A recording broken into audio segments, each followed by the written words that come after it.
Google Classroom is a central location where teachers and students can interact.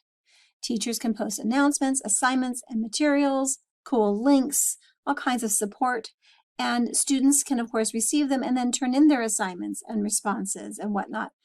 It's terrific, and we used it quite a bit last year, especially in the spring. At this time, the district technology department is doing something kind of special, and it is going to be rostering Google Classrooms, new Google Classrooms, for every teacher in section.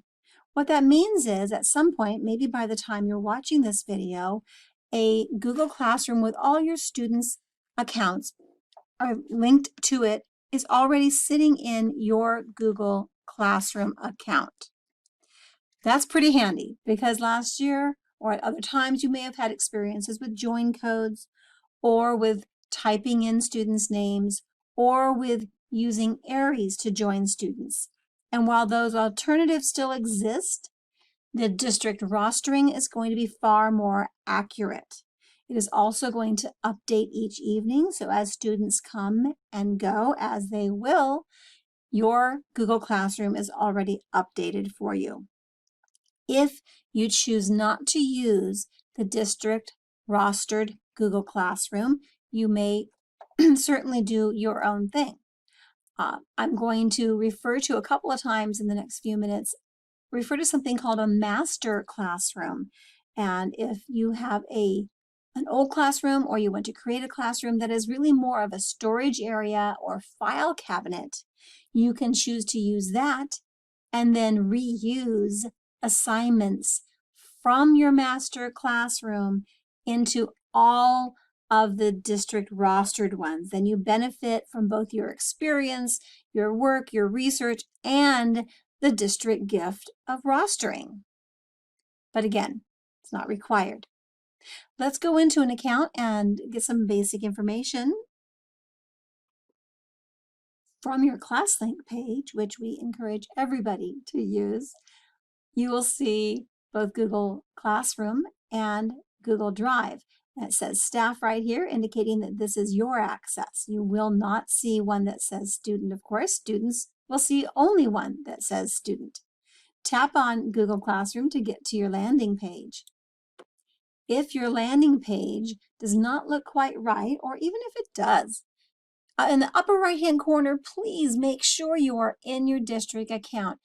Even though you went straight from ClassLink to here, it is possible for your personal Google account to interrupt that process, and that is exactly what's happened here. Clearly, that is not an email address that ends with @chino.k12.ca.us.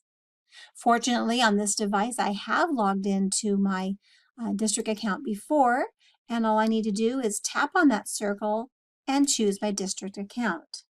Your students can potentially have this same issue, and rather than it being confusing, I wanted you to see how simple it can be to fix. And again, if I hold my mouse over here, over the image or the initial, I can see that that is my district account ending in the domain for our district, chino.k12.ca.us. So now I have 1, 2, 3, 4, 5 periods of whatever I teach. Once they're rostered, they will also show the number of students. Obviously, I'm making this earlier and don't have students at any day, so forgive me. What I've done, because they initially started as all the same look, they all look like this one basically, is I went in and changed the look of them so they're a little easier for me to differentiate. Again, you may have already been to yours, you may already know this, but I'm trying to give as much information as I can in a very short period. So let's go ahead and jump into one of my fresh, brand new Google Classrooms. I'm going to go ahead and tap on that, and I am going to be dropped into my stream page. That is the home page on which everybody drops into, students and teachers, when they first enter a Google Classroom, whether it's already been set up, whether it's 6 weeks into the period, it'll land on stream. The stream page contains notifications about everything. The classwork page is where you generate classwork and students find their classwork and submit it. The People page is going to show all the members of this class, and Grades is exactly what it sounds like. Over here on the far right, there is a gear. And now I know I am in this account as a teacher because I have both Grades and the gear. A student would not see Grades. A student would not have the gear. Let's pop in under the gear and adjust our settings real quickly. The classroom can have like a subtitle if you wish. And if you want to include some kind of subtitle, section, or room number, you certainly may do that. Those are optional. If you scroll down a little bit more, you see a box called General, and that's where I make a couple of adjustments. The adjustment I make to every classroom I start with students is right here where it says Stream. The default is that students can post and comment. I don't know these children well yet. We haven't had any conversations about digital citizenship and honesty and best behavior and best practices in a Google Classroom. So I don't think I'm going to initially trust them to be on their best behavior and treat this area with the greatest amount of respect. So I'm going to tap on that, and at least temporarily and maybe longer, I'm going to have only teachers to post and comment. Only I or a co-teacher may post something and comment on it. The other alternatives, of course, are that students can comment on something. If I post, something about what a wonderful day it is, students can, of course, jump in and agree or disagree. They can also hijack a conversation pretty quickly. So, but this is a choice. If I want students to be able to post something and comment, that means they're freely having conversations on that Stream page, on the front page. That is the default. And like I said, I'm going to have a conversation with my kids before we open that up to them, if we ever do. Something else I have done in the past, you can see that Guardian Summaries is toggled on. That means that I have the option of inviting parents to receive an email that will allow them a daily or weekly summary of the activity in the class. This does not give parents access to Google Classroom. It just sends an email that gives them the option to choose a daily or weekly email. And that email looks like this. This is a summary, a daily summary for a student, and it generally looks like this, depending on how much work one has. It could be multiple pages, but this is all Guardian Summaries allows for, is the choice to opt in for something like this. And I would still need to enter every single student who I want to have this this summary option. I would have to enter their email. This is not tied to Aries, and this is not going to provide the address for that. There are other things in this general area, and as I scroll down, there's a small grading area. Really, there's hardly any settings one needs to adjust in a brand new classroom, those two being important. And of course, this is something we'll talk about in a sec. Class code right here. If you're going to use your own Google Classroom, it's not rostered to you. You might end up sharing class codes with your students. Please don't share any kind of class codes on your SchoolWire's teacher website. If you have a wonky, awkward looking class code that you plan on using, for example, ones and lowercase L's, or there's O's and zeros, you may reset this code whenever you feel like it. It won't change the membership of your class if you have some students in there already. I don't like the lowercase L, so I can reset until the cows come home, and I will get something. See, it's got an O. I don't like that. Be sensitive to your dyslexic students. I could be here all day doing this, but you understand. I like the default classwork on the stream, showing condensed notifications. Basically on the stream, that main first page, they do get a little note about classwork coming up.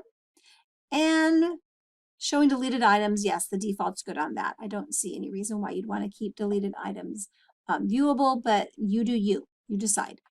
Finally, right here, Meet. We're going to talk more about this during the Google Meet portion of our training, but right now just know that this is where in the settings area you can find the Meet link toggle. Now, I just opened this classroom for the very first time, so I'm going to go ahead and generate a Meet link, and automatically the Meet link is visible to students Again, we're going to talk about this during the Google Meet portion. Just know that right here in the settings is where you can toggle that off. If I don't want the students to see the Meet link right now, I can toggle it off or on whenever I want to in settings. Okay, if you are going to be inviting students to your room, you might end up using the class code. So I'd be remiss if I didn't show you one quick thing. If you're using the rostered classroom, it doesn't really matter. You're unlikely to need the class code, but right here next to class code, if I tap on that, I can reset it. Now, why might I reset it? Well, you know, there's sometimes a code that's not good. It has a 1 or lowercase l. It has zeros and O's. This one's actually not too bad, B6. Yeah, that's fine. I'm going to keep that one, but I have the ability to reset that anytime I want to, and it doesn't change the membership that's already in my class. All right, so that is settings, what you found under the gear. Anytime I see a save button, I'm going to tap on the save button. More and more these days, you see fewer and fewer save buttons, and most things are a live save. But I saw a save button, so it didn't hurt to click it, right? All right, so that was our gear. Back to our stream page. I referred to it several times. Our stream page will have everything on it. It'll have those condensed notifications about classwork. It'll have any announcement that you post. Your students are now not allowed to post here or comment here, although eventually you may make that something that they can do. You can see your current class code should you need it and make it larger for yourself like this, should you need to, but because your students are not in your classroom, this is not likely, and because you're probably using the rostered Google Classrooms, you might not even need that. And then at last, here's that Meet link. The eyeball has a line through it indicating that my students in this class cannot see this right now. Let's move on to some other pages. Again, I'm not going to deal with the grades portion. You don't need to even pop into the grades area. It's a good record keeping area, but you don't even need to pop here if you're going to move your grades into areas. Gradebook from Google Classroom, it's just not something we need to deal with. Under people, if your class is pre-rostered, then you're going to see all of your students here alphabetically by last name. If you want to add a student by hand, not sure why you would want to, but those situations may occur. All you have to do is tap on Mr. Head and Shoulders and enter the student's email. It says name or email, but name will not work. So if I want to enter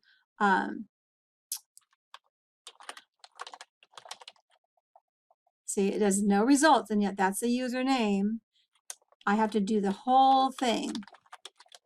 Now, this is not the whole thing. All it's doing down here now is copying what I have here. So if you end up using this function, know that you have to enter the entire email. All right, that is the whole email for this particular student. If I want to invite this student, this will send an email and it will show the Google Classroom and their account with an accept or decline choice. So I'm going to cancel that because that student doesn't want to be in this class. When we have them pre-rostered and we have guardians toggled on, there is a message saying invite guardian next to each name, and that's what you would click in order to add the email for the parent. You may have co-teachers. There's a lot to be said for co-teachers. So I'm going to take a quick commercial break here and tell you that I'm a big advocate for having co-teachers, not because I need somebody to help me in my classroom and not even because, you know, I get lonely or I just want to show off the cool things I've created, but because as a co-teacher, I can share or use anything in that person's classroom. Why is that important? I want to have access to other classrooms so that I can borrow or take their terrific ideas and lessons. I'm going to share with you in a couple minutes a thing called a reuse button, and you're going to be super impressed. So consider adding teachers, but again, you'll have to do the same thing as you did with the students, and that would be enter the entire email. This will not be pre-done for you. You're the only teacher in your own classroom. Remember that when you add a teacher, they have full views and full powers. They are a co-teacher. They are exactly like you. You are giving them the ability to see the students' assignments and the grades and everything that you have in here. So do keep that in mind and make sure it's a trusted colleague. All right, so right here we have Classwork, and right here we have Stream. We keep going back to Stream because it's our home page. I really like to make sure that we bounce in and out of here quite a bit. I'm going to first show you how to make an announcement. Share something with your class. It has my image or initial right here. I'm going to tap in there and type in a quick announcement. All right, if you have never seen Google Classroom before, I just type this in. I could go on and on, I'm sure. But there are several buttons that will give you more power than you knew you had. The simple interface here makes it look like there's not a lot going on, but there is so much going on. First of all, I'm in this class called James. I know I am in this class called James. It's my gray one. If this is a message I want to send to all 5 of my periods, I can do that simply by tapping on each period, or each classroom rather, that I also want to receive the same announcement. That is so cool. I'm showing you that here in announcements, but you know what else? It's also going to be something I can do with my assignments. So I'll show you that when we get to our classwork page. If this was a message only some of my students should be getting, just some of my students in this classroom need whatever this announcement is. Perhaps something has been modified or changed schedule-wise for my ELD students, or for a particular project we have coming up. I want some students to get a message and others not. I can choose whatever students are in my class. The default is all students, but if I see a list of 35 students here, I can uncheck all students and just check the 2, 3, 17, however many do get this announcement. What an easy and quick way to differentiate. So those 2 buttons I love, but even more powerful, down here is an add button. All 3 of these are also in assignments that I'm posting, but right now I'm going to show it to you in greater detail in announcements. When I tap on add, it provides me with 4 options. I can add things from 4 different places, basically. I can add something from my district Google Drive. My district Google Drive is connected to my district Google Classroom.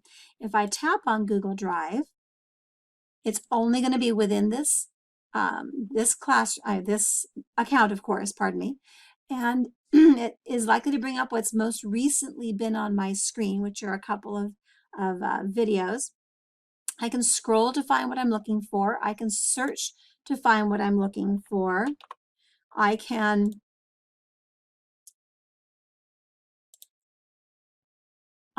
look in a shared drive. If I share a drive with colleagues, I can find items in there I wish to share with my class. I can even, in my drive, star certain files that makes them easier to find. So there are many ways. Upload is going to provide me with the ability to go into my my hard drive, my actual computer. So again, recent is the most recent stuff, just my drive in general. Search in my drive, shared drives, or starred. Upload simply means I'm going to be taking it from my computer.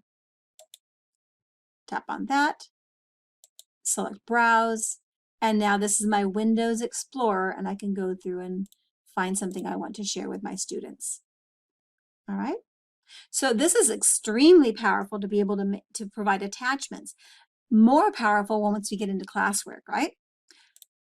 If I don't have an item, a document, or an image, or a video that I want to attach from my hard drive or from my Google Drive, perhaps I instead have a link.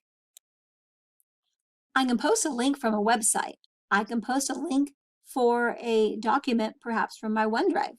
I can post a link from many, many, many places. Links are super powerful ways to share and collaborate.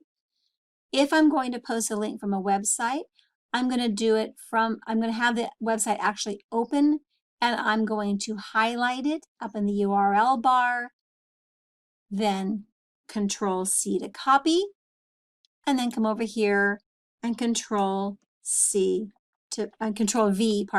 V to paste. A third option says File.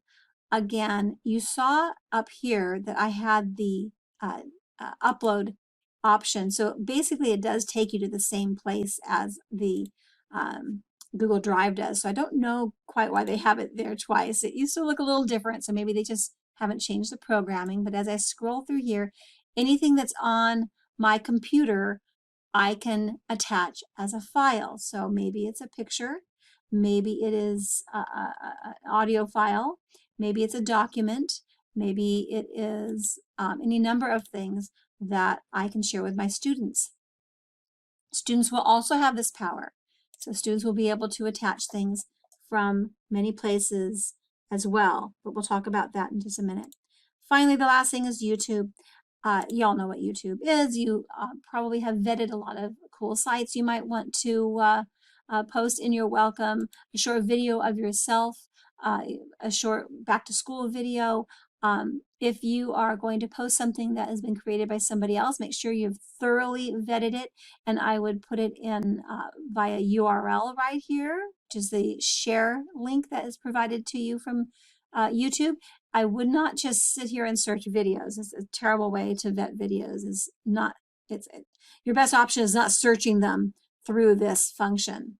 I'm not going to attach a video right now, but this has now made this small announcement a potentially really powerful area to communicate with students. One last thing, folks, anytime you see an arrow or those 3 lines that we like to call a hamburger, or those 3 dots that we call ellipses, tap on them. They are likely to provide you with a little treasure chest of options, a little menu that will, again, provide you with options and make everything much more powerful. The little arrow next to post, because post means just send it out right away, gives me the ability to schedule when I want this sent out. So perhaps I'd rather this go out tomorrow morning. Maybe I'd like this to go out on Sunday afternoon. Whatever I want to post this announcement, I may choose the day and time for that. Or if it's not quite ready and I'm not ready to schedule it either, I can simply save a draft. Nobody else is going to see that I have an incomplete message sitting there. It's right here where it says saved announcements. It's kind of grayed out because it doesn't want to be too obtrusive, but saved announcements, if I tap on that, I may have several of them saved, and in order to continue, I simply need to tap on it to continue editing it. I'm going to go ahead and keep that as a draft for right now. And I'm going to move on to the next area in our instruction, which is classwork. Now, classwork is where you guys are most concerned, I'm sure. If I tap on Create, that's where we begin our lessons. That's my lesson with you, that is. To organize the work in here is going to be pretty important. To organize the work in here, you are organizing it for yourself and for your students. I'm going to give you a couple of samples of what that looks like. On this classwork page in this classroom, you can see that there are some bold dividers, if you will. This one has attendance. This is ELA, national parks, math. And so this is probably for an elementary classroom in which they've divided all the files and things that they're posting into the various subjects they teach in their 7-hour day. So now there are also other options. Let me share. This teacher had a summary, put all her assignments as one assignment and just divided them by day to make it very easy for her students to find what they were looking for by day. And this teacher has things divvied up in a different way. Unit 1, Unit 2. This is a single subject teacher perhaps. Materials and support videos, reflections, collaborative projects, assessments. And so it is up to you exactly how you want to organize your work, whatever you see your students see. And to do that, you're going to create. Here in a fresh new one, I'm going to tap on Create, tap on Topic. I can pre-make these topics if I want to, or I can make them as I'm creating my assignments. To make a topic, I simply give it a name and click Add. Okay, with that strategy, I've gone in and made a few topics, but again, I don't have to have all my topics made ahead of time. Maybe this is not the sequence I want. Look at that, chapter 1 is the bottom, so I can just lift it and send it up here, chapter 2 underneath that. Maybe I don't need chapter 2 up there yet though. Maybe this is what I like. So I can again rearrange them. All my topics are listed on the left, and again, what I see my students see. So I'm not going to go around changing these all the time, or my students are going to be annoyed with me. Now let's start some assignments. Go to create again, and it gives me a whole menu of different kinds of assignments. I'm going to start off really quickly with material. Material is something that does not have a due date. I'm going to choose a topic for it to go into. 1, 2, 3, materials. I'm going to put it in there. Whatever my material is, I will give it a name that my students recognize. If I need to provide directions for it, I can do that. But remember that whatever that material is, it can be anything that you can add from this button. If I'm going to provide my kids with materials that are in my Google Drive already because I've used them in the past, I've prepared them in the past, they might have been something I got from another teacher from, again, our shared drive, I can tap on this and do that. I can also tap on this or here to upload something from my desktop or documents folder on my computer. My materials could be a video link, a link to a website, a link to a presentation from Microsoft, like a Sway or a PowerPoint. So links are materials. And of course, YouTube videos are materials. So any of these things, I'm going to go in and just grab something really quickly from my hard drive. That's clearly something that I would use in a 4th grade class instead of a secondary class, but it doesn't really matter. The point is there is something attached. I can attach several things to one material assignment, if you will, but I can have several, just depending on how you want to load them up. But I think those topics will make them easier to find if you have a topic called materials. Quick reminder, over here on the right are all the things that I need to check out before I post something. Just this class, or am I going to go ahead and include this for other classes? I'm going to go ahead and have my other classes use this material as well. All students will be getting it. That's the topic, and I'm done. I'm going to go ahead and post it, but remember, I do have the choice to save a draft if it's not ready. What I have lost the ability to do is to schedule this, the arrival of this. When I choose more than one class, I no longer have the ability to schedule it, and I no longer have the ability to choose just a few students in each class. That's important for my secondary teachers who do have many classes. In this case, this is going to be something all my students can use. I'm not worried about it. I'm going to go ahead and post that. Let's look at some other assignment types. The next one is, I'm going to go in sequence from bottom to top. I'm skipping over the one that's called reuse and skipping this one because it's the icing on the cake. We just posted a material. I'm going to go to question. Question is simple but powerful. It is literally a single question. That question can be short answer or it can be multiple choice. I can again choose all the options on the right for a single question that I can choose for any other assignment, but you'll notice now I have points. I can adjust the points, or I may choose ungraded. I can choose a due date and time if I wish. I actually recommend times so I have my students' work arriving before I have scheduled myself to grade them. But let's talk about this question really quickly. I can post a quick question about the pacing or the rhythm of the classroom. Have you finished reading the chapter? We're going to be talking about that tomorrow. And that could be a quick yes, no question right here. I can post a question about a particular character. And if I would say, what was the motivation behind what Charlie did in the story?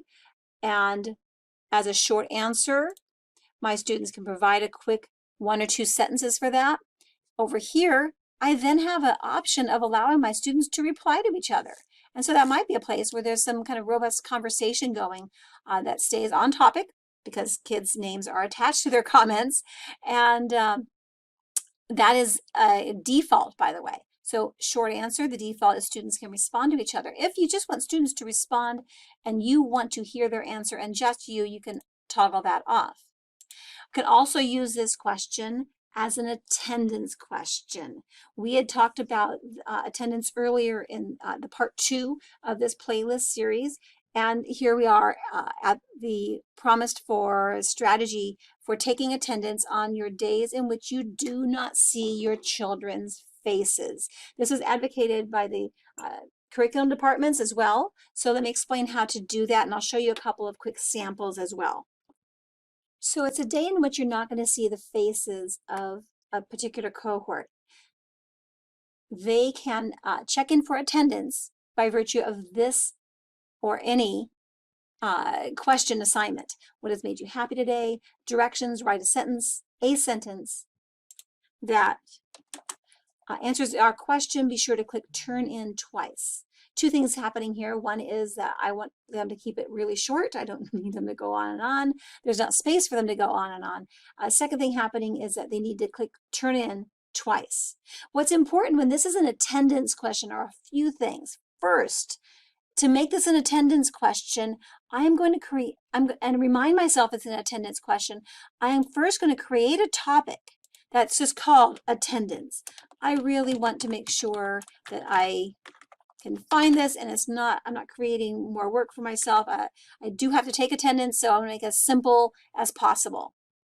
Next, I don't need students responding to each other. This is not a conversation. This is just simply a response, so I know that they have come into their Google Classroom and they're working today.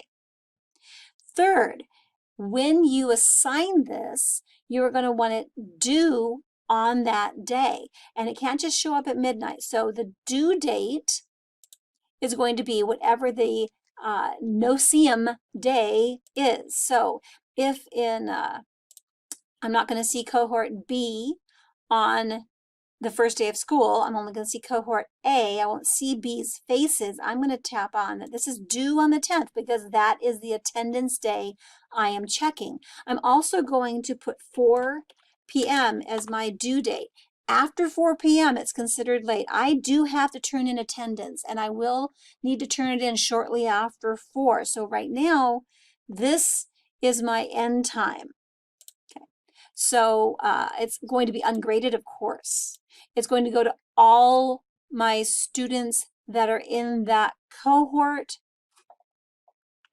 So with that, you have the choice of choosing just the students in the cohort in this way, or when the responses come in, you will be able to note which ones are from the cohort and just note that data.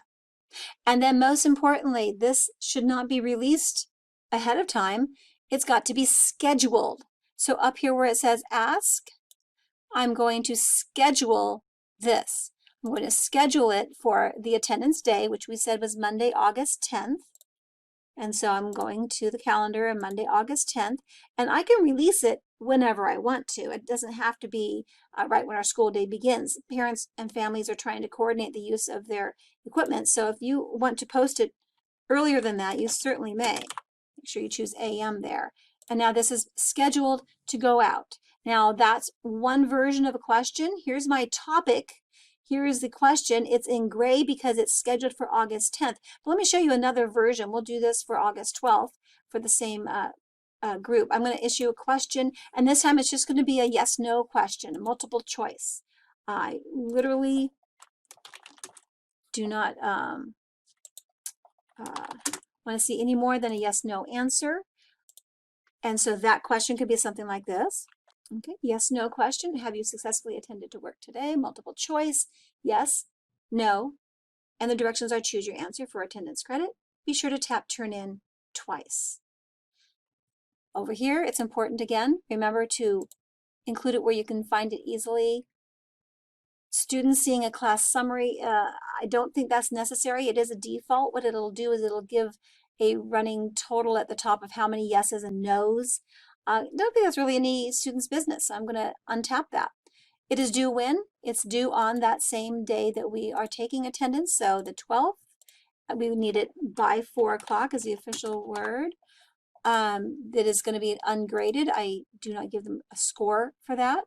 And it's, again, going to be the data I'm getting from the cohort B students. I can choose to only assign it to cohort B, or I can simply be concerned about the responses from cohort B as I go through.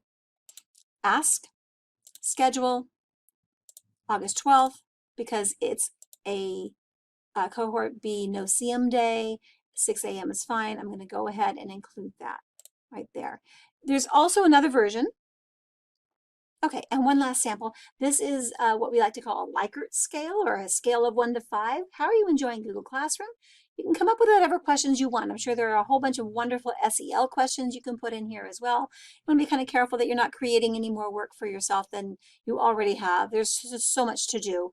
But choose a number from 1, yuck, to 5, fabulous, and be sure to click turn in twice. So a student would simply select 1, 2, 3, 4, 5. And everything else I have gone through and adjusted. It's going into attendance. That's my attendance day by 4 p.m. Ungraded. I'm just simply going to schedule it for the attendance day itself. Again, it's the 14th, I said, from over here, and I go ahead and send it out nice and early. Now, I wanted to share with you that wonderful reuse button now. It's time. It's wonderful. If I click on create, we talked about topic, we talked about material, we're talking about question. We'll get to those in a minute. This button right here is going to save you so much time. You don't need to come up with a unique question over and over and over again. Let me just tap on the class from which I want to reuse a question, or any assignment for that matter. We are currently in this classroom, and here is that question I just had. Choose 1 to 5. Have you attended to work today? What has made you happy today? I'm going to reuse that. Have you successfully attended to work? Tapping on that, making sure that the default little check mark is still there. That's very important every time you reuse an assignment, and then the blue reuse button.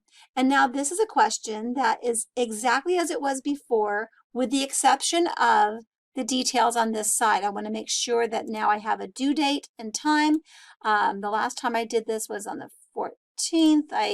Maybe I need something now on the 17th. Again, 4 p.m. So remember that when you reuse an assignment, you are not going to get the due date and time, which makes sense. You could be reusing an assignment from last year, and you would need to adjust a due date or time. It will reuse the topic. So if you're using something from a year ago, it might not be a topic that you have already created for this year's Google Classroom. It will copy over the points. So if it was ungraded before, it'll be ungraded again. It will assume that you want it for the class that you are in currently. And of course, you're going to schedule this for the attendance day. So see how much quicker that was. I did not have to go through and redo this this assignment at all. I didn't have to double check my or reword my question. So you can basically make the same 2 or 3 questions and reuse them over and over. You can get creative with them. It's completely up to you. We are going to now dive into a couple of other things. Deep training, again, resources are available for deep training at the end of section 4. Quiz assignment is an entirely different kind of assignment that basically attaches a Google Forms, an empty Google Forms for you. So if you want to create self-grading quizzes, there's a whole bunch of training on that, but quiz assignment does that. If you've already created a quiz and you don't need this blank one to recreate, you are allowed to go through and just remove this one and import one from your drive. I wanted to point out something. First of all, locked mode on Chromebooks, we do not use that. It's only going to be useful if every single one of your students has a district-issued Chromebook, so do not modify this.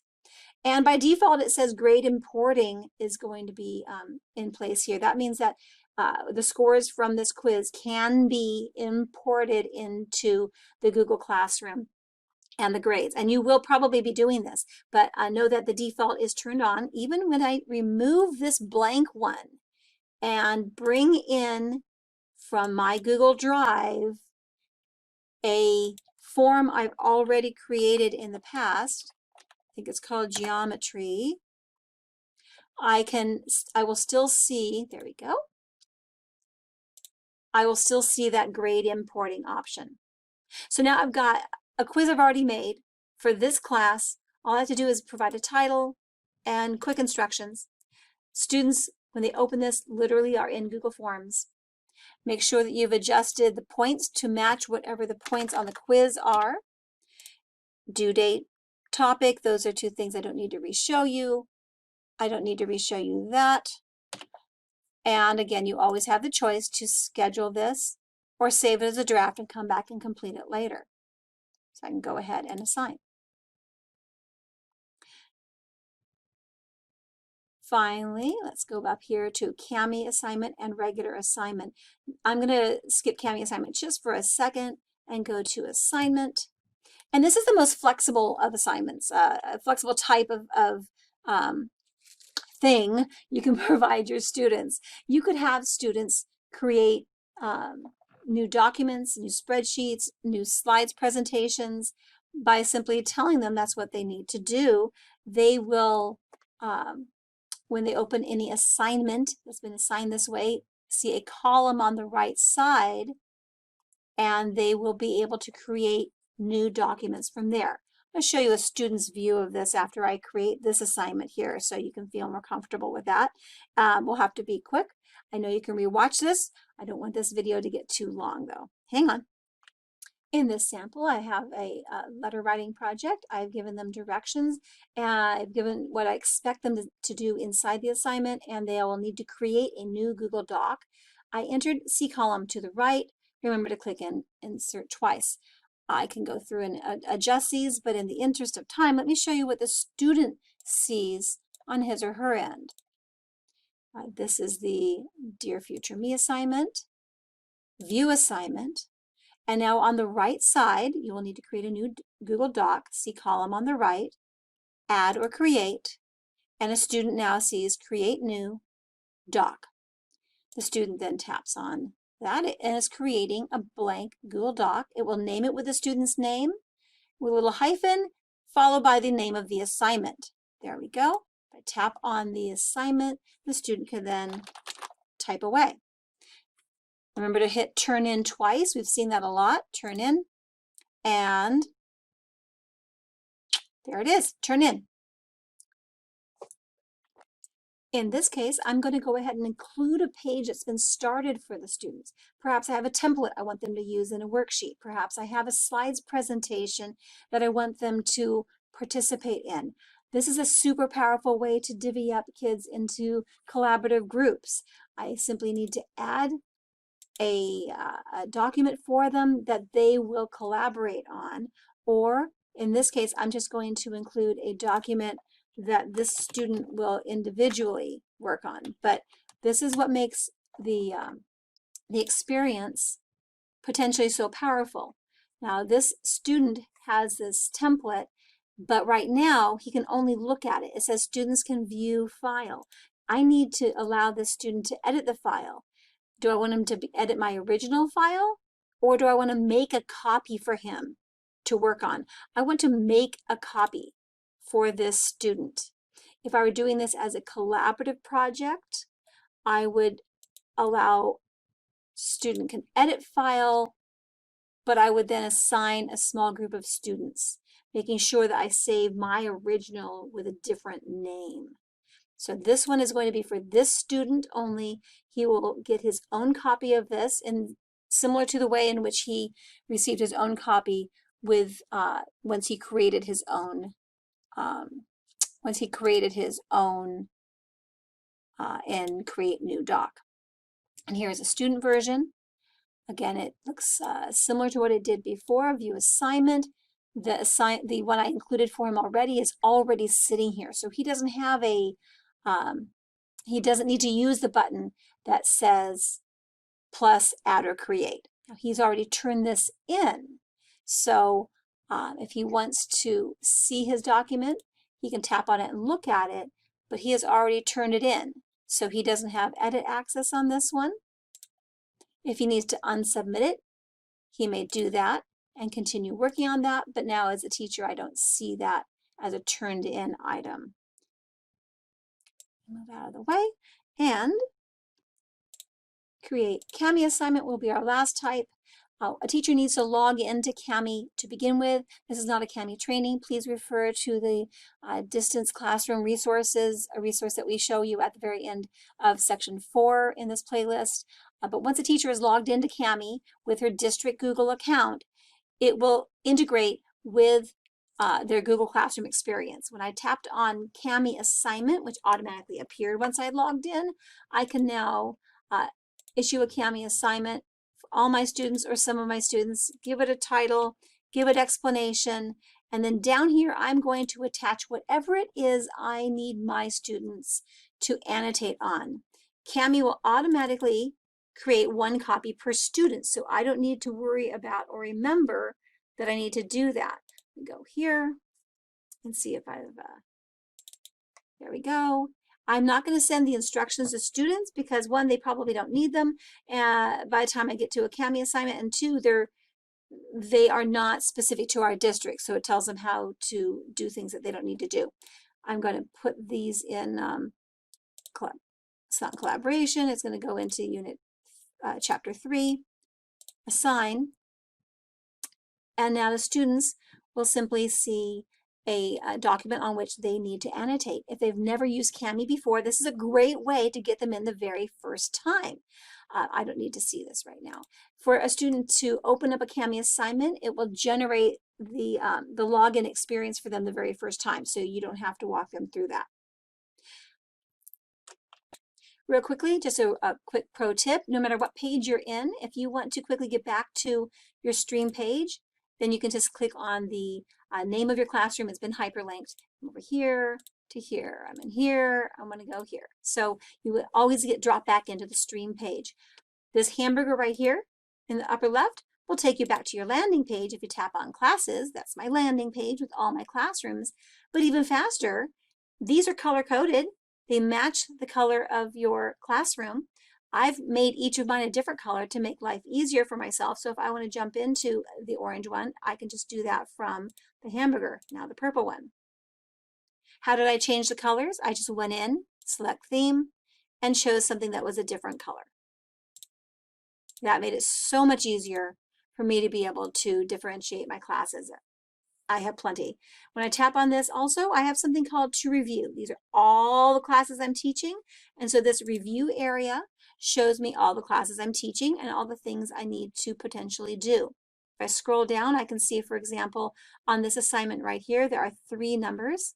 More and more, as you have students and I do not, you will see 3 numbers. And it refers to the assignments that have been assigned, but nothing's happened to them. So with this particular assignment, 2 students have done nothing with it. 0 students are waiting to be graded, and 1 student has been graded. So this tells me I don't have anything to do here. I'm just waiting for 2 students to turn it in. In this one, the photo walk, 3 of them had turned it in.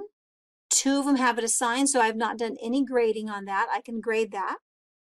And I have 3 of them that I can do that with. 2 have been assigned, but not turned in.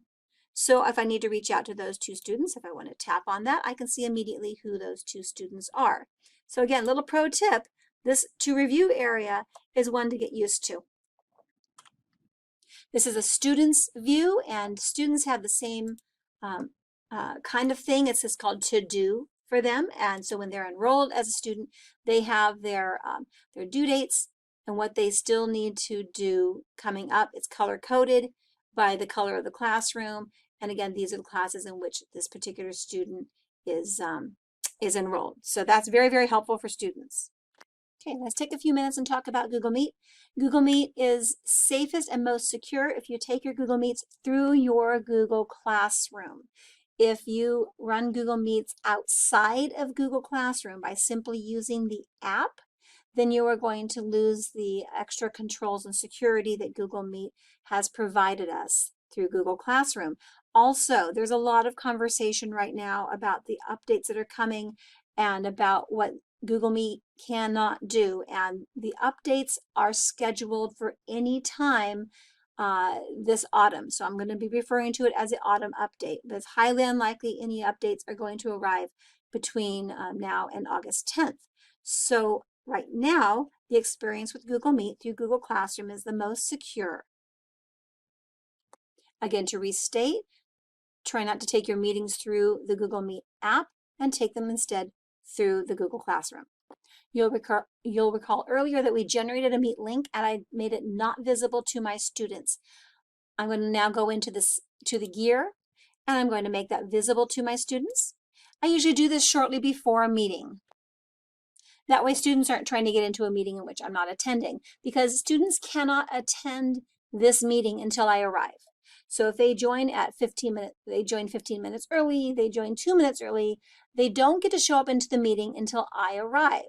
Once I arrive, in fact, the second I arrive, they all dump into the meeting.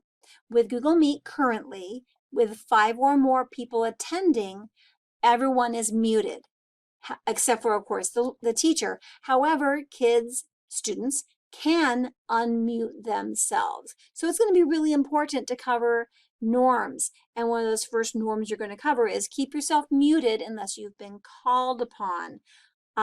You are also going to want to go over a bunch of other norms, and those are specifically in your school buyer's page. When you edited it, you included some suggested norms from the curriculum departments.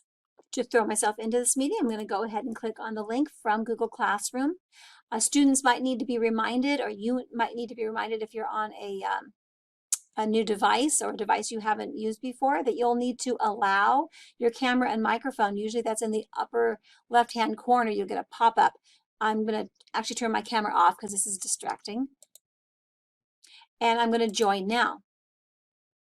This Meet information is, you're unlikely going to need it, but you might, and I'll tell you 2 scenarios in which you might.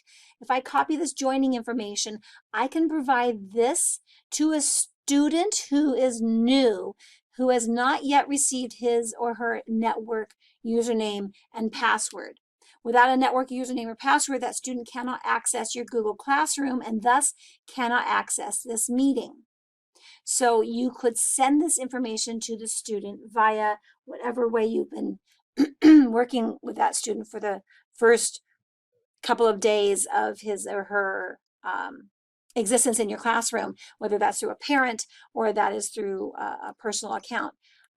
This is going to let somebody from outside the district join this meeting. That's why this has got to be a rare occurrence. We need to protect our students.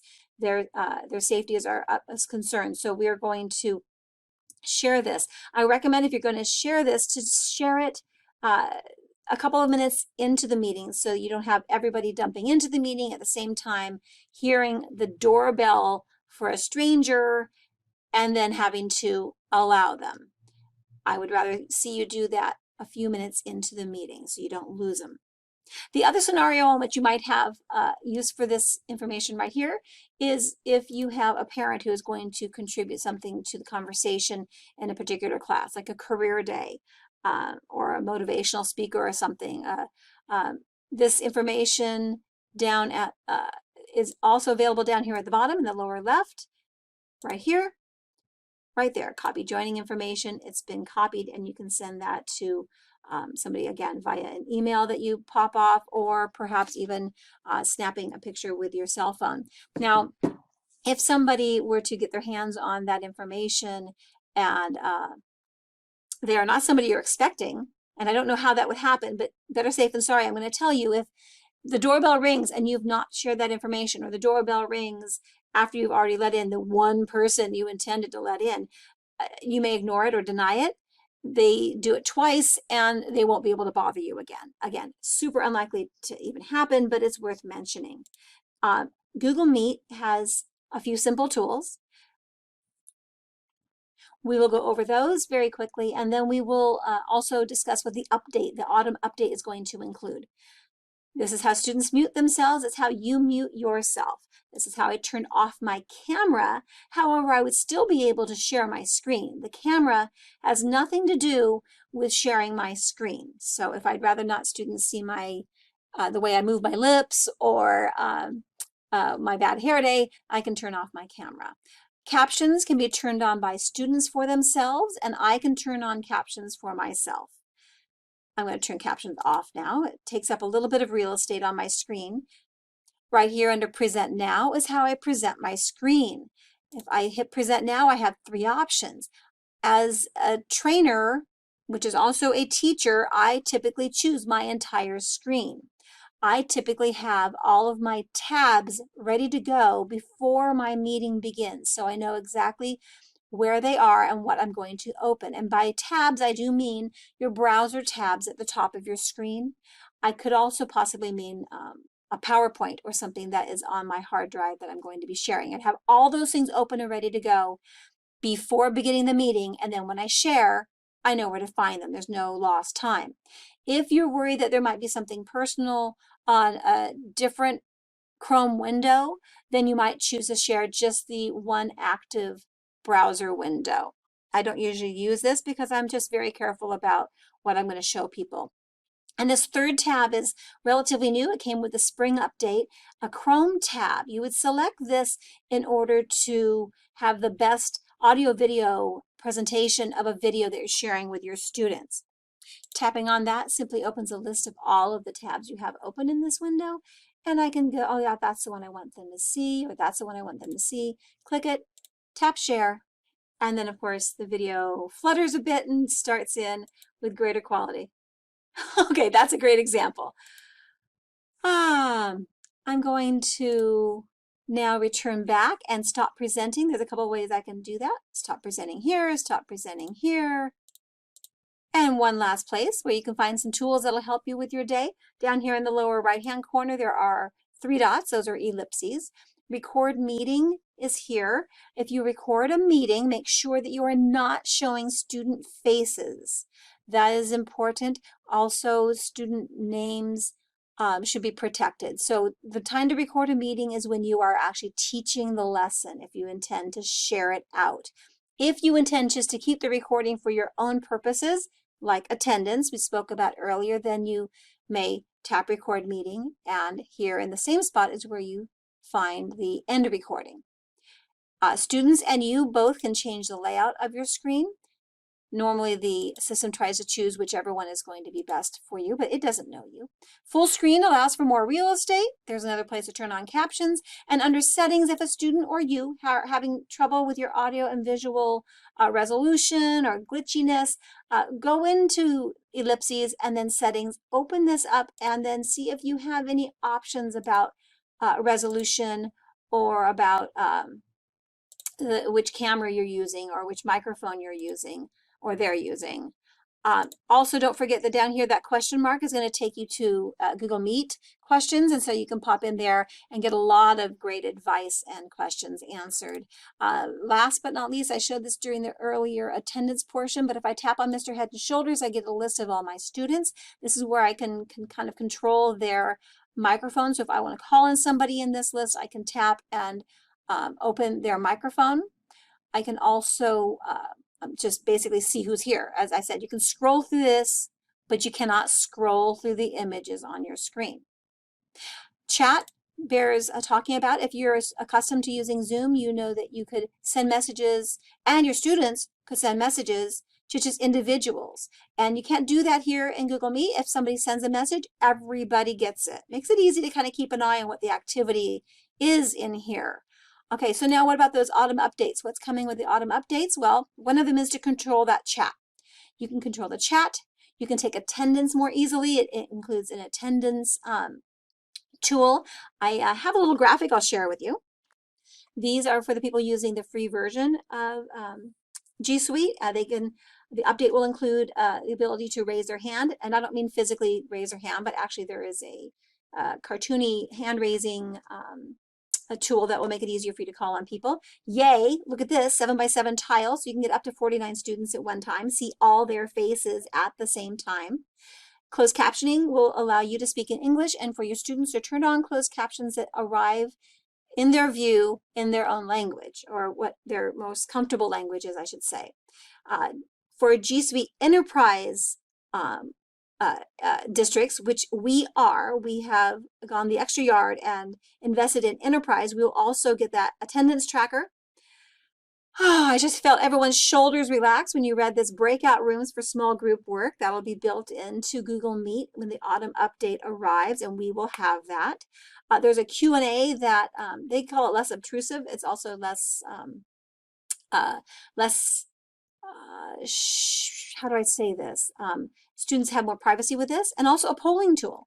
There's a few other things as well. Like I said, you have more control over the chat. You'll have more control over several things with teacher tools when the autumn update arrives. Okay, drawing this to a close because it's quite long and there's no way we can do a deep dive into this, but I want to answer a few basic questions. Whatever you see on your screen during a Google Meet, your students see. So whatever is on your monitor, the students can see if you're presenting your screen. So that includes if you are using a dock camera. If you have a dock cam in your room, you have two big tasks to take care of. One is to make sure that you can connect that dock cam to your current device, and that uses a printer cable. And number two, you need to download a piece of software that will, it's called a visualizer, that will allow that image on your screen to be seen. And the directions for all that are on that web page I keep touting. So I want to make sure that you know that that is a possibility, a strong possibility for you. Because again, along the same theme of your students see what you see, if you would like to use whiteboard apps, a whiteboard app is simply an application that you use on your computer that allows you to write on your computer. If you have a touch screen, you can use your finger or a stylus. If you don't have a touch screen computer, you can still use your mouse or your the little pad on various devices sometimes have. And some of these whiteboard apps also have typing on them. So that is something that we cover in several resources inside that new website I keep telling you about. Breakout rooms, workarounds, that's a frequently asked question. There are a couple of workarounds for Google Meet breakout rooms, and those are also available for you to consider in the new website. I'm going to end this Google Classroom and Google Meet section 3 of the secondary temporary distance teachers playlist for those teachers that are committed to teaching in the hybrid environment but are temporarily going to be teaching distance. Our fourth and final section will be about Microsoft Teams and Teams meetings, as well as our summary and all the resources that you can use to follow up. Thank you.